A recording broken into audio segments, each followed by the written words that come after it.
Active 125. 125cc fully digital metre ಬರುತ್ತೆ, TFT screen. ಹಾಂ, ಇದರಲ್ಲೂ ಮೊಬೈಲ್ ಚಾರ್ಜರ್ ಆಪ್ಷನ್ ಬರುತ್ತೆ. ಕವರ್ ಚಾರ್ಜರ್ ಬರೀ ಇಲ್ಲ ಮ್ಯಾಪ್ ಬಟ್ ಮಾಡಿ. ಇದರಲ್ಲಿ ನ್ಯಾವಿಗೇಷನ್ ಬರಲ್ಲ. ಓಕೆ, ಇದರಲ್ಲಿ ಸ್ಮಾರ್ಟ್ ವೇರಿಯಂಟ್ ಬರುತ್ತೆ, ಅದಕ್ಕೆ ನ್ಯಾವಿಗೇಷನ್ ಬರುತ್ತೆ. ಓಕೆ. ಅಂದರೆ ಇಲ್ಲಿ 2 ಮಾಡಲ್ಸ್ ಇದೆಯಾ ಅದರಲ್ಲಿ? ಹಾಂ, ಇದರಲ್ಲಿ ಟಾಪ್ ಎಂಡಲ್ಲಿ ನ್ಯಾವಿಗೇಷನ್ ಬರುತ್ತೆ. ಈಗ ನೋಡ್ತಾರೆ ಬೇಸ್ ವೇರಿಯಂಟ್ ಇದು. ಇದು ಬೇಸ್.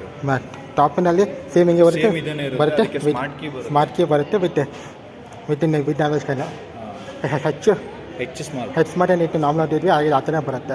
ಸೆಂಟ್ರಲ್ ಸಿಸ್ಟಮ್ ವಿತ್ ಈ ಡಿಸ್ಪ್ಲೇ ನ್ಯಾವಿಗೇಷನ್ ಬರುತ್ತೆ. ಅಷ್ಟೊತ್ತು ಬೇರೆಲ್ಲೇ ಸೇಮ್ ಹಂಗೆ ಇದೆ ಅದು.